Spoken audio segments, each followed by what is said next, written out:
السلام علیکم ورحمۃ اللہ وبرکاتہ۔ الحمد للہ رب العالمین والعاقبۃ للمتقین والصلاة والسلام علی سید الانبیاء والمرسلین اما بعد فاعوذ باللہ من الشیطان الرجیم بسم اللہ الرحمن الرحیم ان اللہ وملائکتہ یصلون علی النبی یا ایہا الذین آمنوا صلوا علیہ وسلموا تسلیما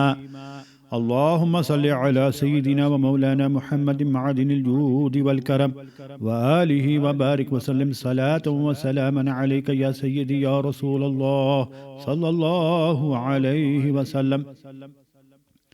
عزیزان گرامی، مختصر سے خطبے کے بعد اس سے قبل کہ کچھ گزارشات عرض کروں، اللہ سبحانہ وتعالی سے دعا ہے کہ اپنے حبیب لبیب رؤوف الرحیم صلی اللہ تعالی علیہ وسلم کے صدقے و طفیل مجھے حق کہنے کی توفیق عطا فرمائے اور ہم سب کو حق سننے کی، سمجھنے کی، قبول کرنے کی اور اس پر عمل کرنے کی توفیق عطا فرمائے۔ عزیزان گرامی، احادیث شریف کی مستند کتب میں سیدنا ابو ہریرہ رضی اللہ تعالی عنہ کی روایت موجود ہے۔ فرماتے ہیں کہ نبی کریم صلی اللہ تعالی علیہ وسلم نے ارشاد فرمایا، من صام رمضان ایمانا واحتسابا غفر له ما تقدم من ذنبہ، کہ جو شخص ایمان کے ساتھ ثواب کی غرض سے روزہ رکھے گا تو اس کے اگلے گناہ بخش دیے جائیں گے۔ عزیزان گرامی، اس حدیث شریف پر غور فرمائیں کہ کس انداز سے نبی کریم رؤوف الرحیم صلی اللہ تعالی علیہ وسلم کو مختار ماننے والے اور مختار ماننے والوں پر فتوائے شرک جھڑنے والے سبھی مانتے ہیں اور بیان بھی کرتے ہیں، لیکن ذرا ہوش سے کام لیا جائے تو نبی کریم رؤوف الرحیم صلی اللہ تعالی علیہ وسلم کا اختیار ثابت ہو رہا ہے۔ اللہ سبحانہ و تعالی نے روزوں کی فرضیت کا ذکر کرتے ہوئے فرمایا، کتب علیکم الصیام کما کتب علی الذین من قبلکم لعلکم تتقون، تم پر روزے فرض کیے گئے جیسے اگلوں پر فرض ہوئے تھے کہ کہیں تمہیں پرہیزگاری ملے۔ عزیزان گرامی، اگلے گناہوں کا بخشا جانا یہ تو قرآن پاک میں نہیں ہے، یہ تو حدیث مصطفیٰ صلی اللہ تعالی علیہ وسلم میں ہے، لہٰذا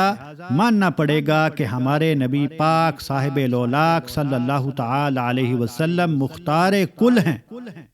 اس حدیث شریف پر غور فرمائیں تو یہ بات بھی آیا ہوگی کہ ایمان اور عقیدہ درست ہونا شرط ہے، ورنہ نہ تو قرآن مجید فائدہ پہنچائے گا اور نہ ہی ماہ رمضان۔ نبی کریم صلی اللہ تعالی علیہ وسلم نے فرمایا کہ جو شخص ایمان کے ساتھ روزہ رکھے گا، ایمان کی قید نبی کریم صلی اللہ تعالی علیہ وسلم نے لگا کر یہ واضح فرما دیا کہ اعمال کا ثواب انہی کو حاصل ہوگا جن کا عقیدہ اور ایمان درست ہے۔ اگر عقیدہ یہ ہے معاذ اللہ کہ نبی کریم صلی اللہ علیہ وسلم نفع نقصان کے مالک نہیں، معاذ اللہ،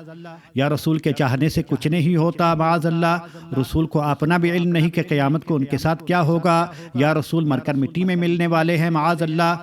رسول کو پکارنا شرک ہے، وغیرہ وغیرہ، اس طرح کے عقائد رکھنے والے کو نماز، روزہ، حج، زکوٰۃ کا قطعاً کوئی فائدہ نہیں، کیونکہ حدیث شریف میں ایمان کی قید ہے۔ عزیزان گرامی، آج کل لوگ توحید کی آڑ لے کر عظمت مصطفیٰ صلی اللہ تعالی علیہ وسلم پر رقیق حملے کرتے ہیں۔ ذرا قرآن پاک کا وہ مطالعہ فرمائے تو اللہ سبحانہ و تعالی بھی ایمان کی قید لگاتا ہے۔ اللہ سبحانہ و تعالی قرآن مجید میں فرماتا ہے، من عمل صالحا من ذکر او انثى وهو مؤمن فلنحيينه حیاتا طیبہ، اور جو اچھا کام کرے، مرد ہو یا عورت اور ہو مسلمان، تو ضرور ہم اسے اچھی زندگی دلائیں گے۔ عزیزان گرامی، ایمان بنیاد ہے، اعمال کا ثواب اجر تب ہی ہے کہ جب ایمان اور عقیدہ درست ہے۔ روزہ رکھنے والا جب تک اختیارات مصطفیٰ صلی اللہ تعالی علیہ وسلم پر ایمان نہ رکھے گا، اور یہی حدیث کا مضمون بتا رہا ہے، کہ وہ ثواب سے محروم رہے گا۔ سیدنا ابو ہریرہ رضی اللہ تعالی عنہ فرماتے ہیں کہ ایک شخص نبی کریم صلی اللہ علیہ وسلم کی بارگاہ میں آیا، اپنے آپ کو حاضر کیا، عرض کیا کہ میں نے ماہ رمضان میں اپنے بیوی کے پاس چلا گیا، تو آپ نے فرمایا کیا تمہارے پاس کوئی غلام ہے جس کو تم آزاد کر دو؟ عرض کی یا رسول اللہ نہیں۔ فرمایا کیا 60 دن مساکین کو کھانا کھلانے کی استطاعت ہے؟ عرض کیا یا رسول اللہ نہیں۔ اسی دوران نبی کریم صلی اللہ تعالی علیہ وسلم کے پاس کھجوروں کا ایک ٹوکرا لایا گیا، تو آپ نے ارشاد فرمایا اسے اپنی طرف سے یعنی کفارہ کی طور پر کھلا دے۔ تو عرض کیا مدینے کی تمام میدانوں کے درمیان مجھ سے زیادہ محتاج گھرانہ ہے ہی نہیں۔ نبی کریم رؤوف الرحیم صلی اللہ تعالی علیہ وسلم نے فرمایا کہ اپنے اہل و عیال میں ہی کھلا دو۔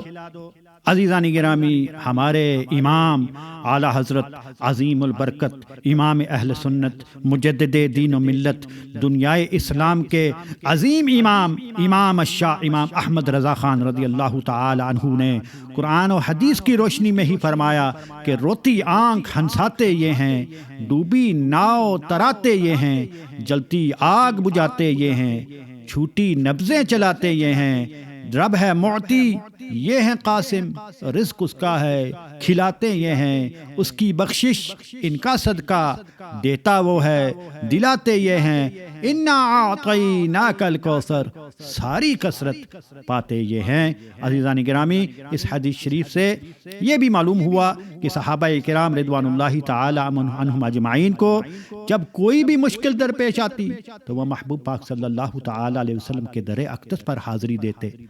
صحابی کو روزے کا کفارہ معلوم ہے، مگر اپنی استطاعت اور طاقت بھی معلوم ہے، اسی لیے بارگاہ نبی میں حاضر ہوئے، اور ایسے حالات میں حاضر ہونا اس کی دلیل ہے کہ اس کا عقیدہ یہ ہے کہ ہمارے آقا کریم صلی اللہ تعالی علیہ وسلم بے کسوں کے کس اور بے بسوں کے بس، بے چاروں کے چارہ ساز، حاجت مندوں کے حاجت روا، نبی مختار کل ہیں، جس کو جو چاہے عطا کر دے۔ ان کا عقیدہ یہ نہیں تھا کہ نبی کچھ بھی نہیں دے سکتا اور نہیں کر سکتا۔ عزیزان گرامی، حضرت ربیعہ رضی اللہ تعالیٰ عنہ صحابی رسول ہیں، محبوب پاک صلی اللہ تعالیٰ علیہ وسلم نے فرمایا سل یا ربیعہ، ربیعہ مانگو۔ تو حضرت ربیعہ رضی اللہ تعالیٰ عنہ نے جو عرض کیا اس کو بغور سنیے اور عقیدہ اہل سنت والجماعت کی حقانیت پر یقین رکھیے۔ حضرت ربیعہ نے عرض کیا یا رسول اللہ صلی اللہ تعالیٰ علیہ وسلم، میں آپ سے جنت میں آپ کی رفاقت یعنی ساتھ مانگتا ہوں۔ فرمایا انی اسألک، میں آپ سے مانگتا ہوں۔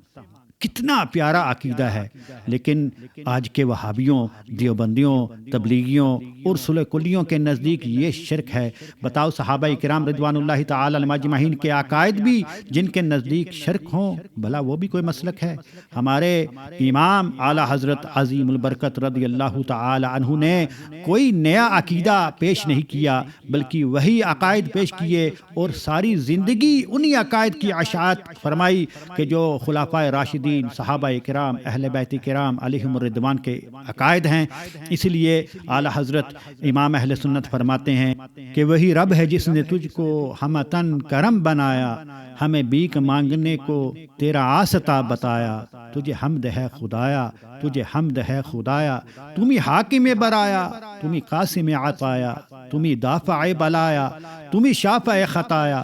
کون تم سا کون آیا۔ اللہ سبحانہ و تعالی ہمیں محبوب پاک صلی اللہ تعالی علیہ وسلم سے خوب عشق و محبت عطا فرمائے۔ کیوں رضا آج گلی سنی ہے، اٹھ میرے دھوم مچانے والے، وما علینا الا البلاغ المبین۔